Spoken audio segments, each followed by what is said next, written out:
They're not letting us through. What's your 20? We're blocked at mile marker 5. It's a standoff. We need to clear this immediately. It started like most bad things do, with a sound. A low, grinding metallic churn that cut right through the 5 a.m. quiet. I'd been retired from the Corps for 3 years, and my life in Crestwood Estates, a manufactured slice of suburban bliss, was all about that quiet. Coffee on the deck, watching the old growth of the Black Pines Preserve wake up, listening for the deer, for the birds, just stillness. I earned that stillness, but that morning I heard tires, heavy industrial-grade tires tearing up the gravel service road that borders the Preserve's east line. Not many people even knew that road was there. It was overgrown, marked with rusted signs saying, "Private, HOA maintenance only," which ironically meant don't ever look down here. I stood up, slow army training kicking in, the coffee cup suddenly heavy in my hand. It was still that dark, deep blue hour before sunrise. And then I saw the headlights, 2 pairs high up, bouncing slightly as they crawled toward the main gate. They were huge flatbed trucks, open beds piled impossibly high with logs. Fresh logs, pine and cedar, still dark and glistening with sap. You could smell the pine pitch on the breeze, like a wound just opened up. I counted the rings on one massive stump just from my vantage point. 30, 40 years of life, ripped out under the cover of darkness. My jaw locked. The Preserve, you see, wasn't HOA property. I checked the environmental covenants before I bought this house for my wife, Ilara. It was county trust land, protected forever after some big lawsuit back in the 80s. It was the reason we moved here. She loved painting trees. I loved the silence. I didn't say anything that day. Maybe I was wrong. Maybe it was cleanup from the last storm. But the next morning they came again. 3 trucks this time, 5:22 to 5:35 a.m. On the 3rd morning I was ready. I filmed it on my phone, grainy and shaky in the pre-dawn gloom, but clear enough to show what they were hauling, and that the guys driving weren't wearing reflective vests or official uniforms. This wasn't cleanup. This was theft. I started a log. Dates, times, estimated loads. I drove to the town hall, asked around, casually. The clerk, a young woman named Sarah, checked the permits database. Nothing. 0 contracts filed for the Preserve. She told me for public land, they'd need a city council vote. Hasn't happened in 10 years, sir. My gut twisted. I didn't trust anyone. The HOA board, led by President Alton Graves, a square-jawed lawyer in a sports coat, he spoke like he expected no questions, no resistance. The whispers were that he ran zoning, that he paid off campaigns. This wasn't local politics. It was a deep-rooted malignancy. So I went in, early, before anyone was stirring. I parked my old Tacoma a mile north and hiked through the tree line. Using a compass and a GPS I still kept charged. The dew soaked my boots, but I barely noticed. When I found the clearing, I froze behind a fallen oak. It was a crude, small-scale logging operation. Fresh stumps everywhere, and then I saw it. A large, unmarked shipping container, and tucked right against a stack of logs, a heavy-duty chainsaw. I zoomed my phone in, got the shot. A faint decal, barely visible in the low light. HOA asset tag, 9 more tour. It wasn't a rogue outfit. It was the HOA itself. I slipped back out, hands slick with sweat. I couldn't sleep that night. Alton Graves, he had the money, the lawyers, the political reach. But I had something else. 22 years of discipline, experience, and the kind of stupid, stubborn moral code that just won't let a man look away. I tried the polite way first. I went to the monthly board meeting. I raised my hand. "What's happening behind the walking trail, Alton?" "I'm hearing heavy equipment." He didn't blink. He gave that practiced suburban squint. "Routine storm debris and erosion control, Mr. Rourke. Is that something the HOA has a permit for?" I asked, my tone level. The room went silent. "The HOA handles all required paperwork internally," he said, his smile thin. "If you have concerns, submit them through the proper channel." 2 days later, the retaliation started. A letter hand-delivered, Cho letterhead. "Reminder. All outdoor structures must conform to design guidelines. Birdhouse with unapproved paint color is subject to removal and fines." My birdhouse. The pale blue, the exact color of Ilara's favorite scarf. The one I built from scratch after she passed. That was the line. They didn't just cross it, they stomped on it. I pulled out the second flash drive. The one I'd saved. The real confrontation came 2 weeks later. I knew I couldn't beat him in a public forum, so I showed up at the board's closed-door session in the clubhouse lounge. I'd given certified notice. They couldn't stop me without looking guilty. The room was oak and sterile, smelling faintly of old lies and carpet cleaner. Alton Graves was at the head of the table, flanked by the secretary, Teresa, and two others who looked like they wanted to be anywhere else. "Mr. Rourke," Alton said, not standing, offering a cold half-smile. "Always a pleasure. What do we owe your presence this evening?" I set my leather folder gently on the table. The sound echoed in the quiet room. "I have questions," I said. "About the preserve." He leaned back, his arms already crossed. "We've addressed trail maintenance, sir." "I'm not here about trails," I corrected, my voice quiet, cutting through the smug air. "I'm here about the illegal logging operation behind our homes." The room went instantly, dangerously silent. I opened the folder. I didn't yell. I didn't lecture. I just laid the evidence out, one by one, me, narrator, tapping a photo of fresh tire tracks. "This was taken 3 mornings ago. Here's the GPS coordinate stamped below. This is county land, Alton, not HOA property." Alton Graves, a dismissive wave. "Those photographs could be anything, Rourke. Anyone could have walked back there." Me, narrator. I slide the next photo across. It's the close-up of the chainsaw asset tag, crystal clear. "Maybe. But not everyone has video footage of your maintenance trucks leaving the woods with full loads of unmarked timber. And not everyone has copies of your quarterly expense report showing fuel costs tripling since April." His mouth twitched. The composure was cracking, just a hairline fracture.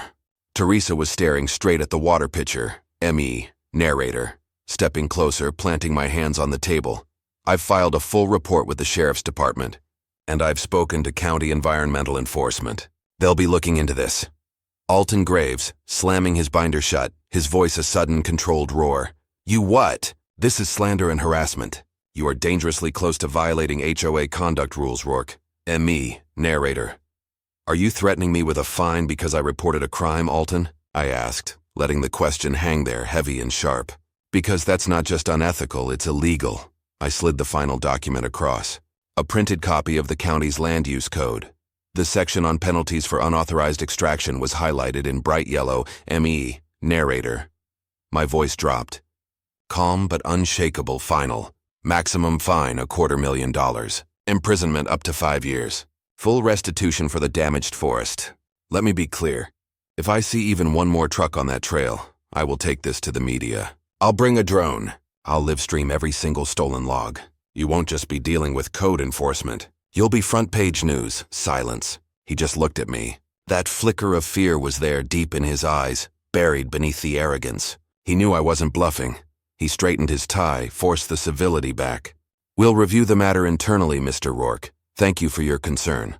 I collected my folder and walked out. The polished marble floor of the clubhouse echoed my footsteps like a drumbeat. I didn't smile. I didn't nod. I knew they weren't going to stop. And I knew the war had just begun.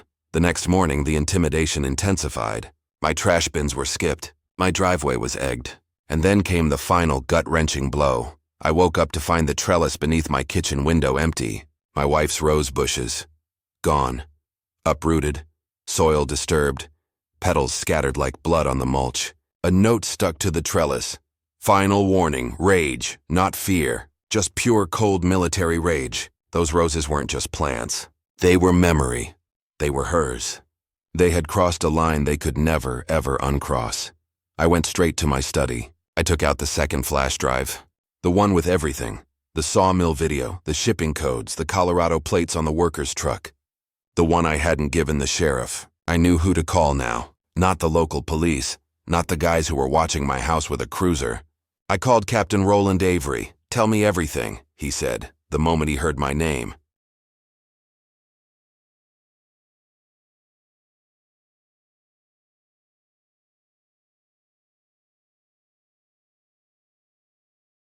Captain Avery was a bulldog. He understood that environmental crime wasn't just about trees. It was about who had the power to ignore the rules. He promised an unannounced full-scale inspection within 72 hours. I believed him, but those 3 days felt like a year. I spent every hour organizing, cross-referencing, building a timeline so tight a prosecutor couldn't wiggle out of it. Meanwhile, the HOA, Alton Graves, tried to burn the place down on his way out. They sent 3 guys in gray uniforms to my porch with a clipboard. claiming a mandatory compliance sweep. They measured my gutters, photographed my siding, and wrote up a violation notice because my bird bath was too close to the path. It was the pathetic, dying lunge of a cornered beast. I just let them document whatever they wanted.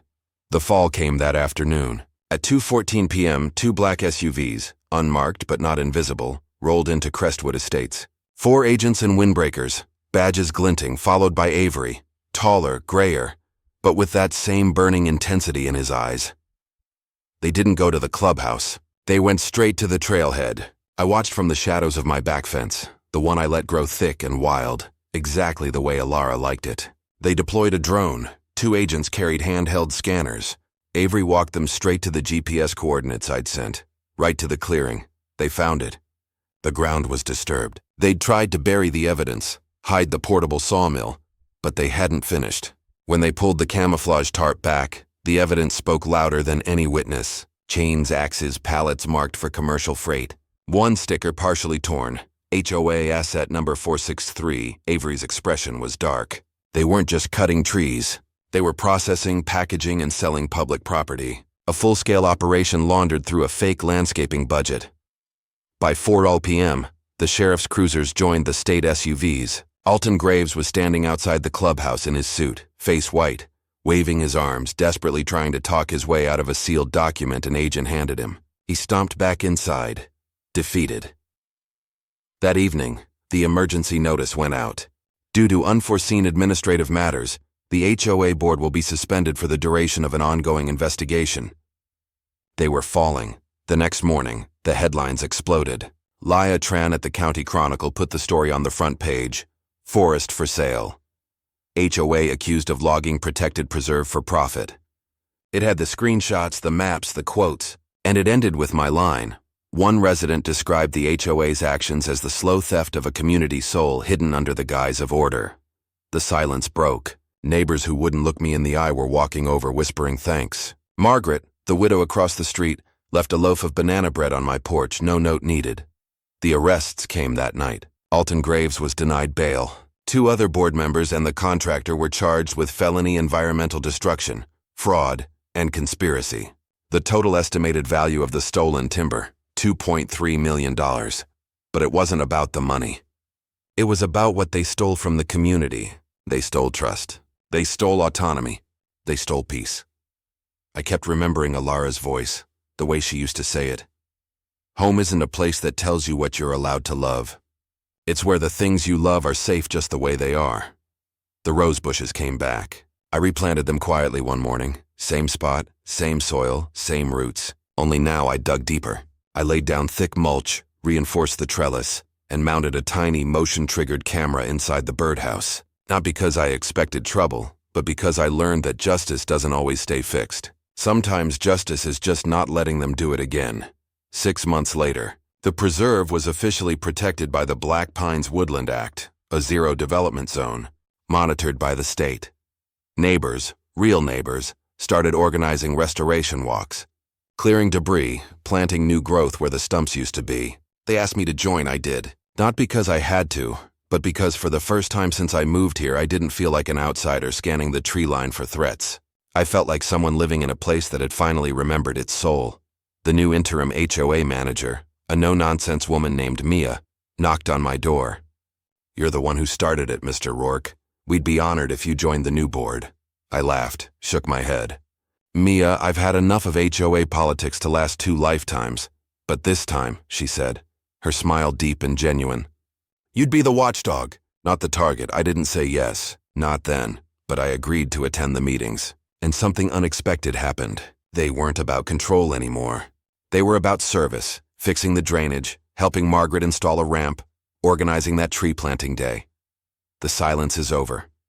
I still wake up early, of course. Habit I'll never lose. The deck is older now, creakier, but it holds steady. I sip my coffee from the same battered thermos and watch the forest sway in the breeze. The good kind of quiet, the kind you fought for, the kind you earned. There's one tree at the center of the preserve, an old towering oak they call the Sentinel.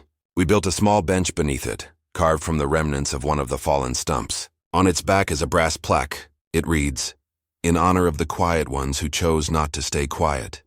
I sit there often. And every now and then when the wind moves just right, I swear I hear Alara's voice through the leaves. Home isn't what they tell you it should be. It's what you fight to keep. She was right. This place is finally mine. And no board, no bully, no empire of paperwork will ever take it from me again. Call to action. Me, narrator. I want to know what you think. What would you have done when the sheriff's cruisers started watching your house? Would you have backed down? Or would you have risked everything to fight a battle that wasn't even technically yours? Drop a comment below. Let me know your line in the sand. And if you've ever had to take on a power-hungry HOA or a corrupt local government, share your story. Don't let the silence win. Hit that like button, and I'll see you in the comments.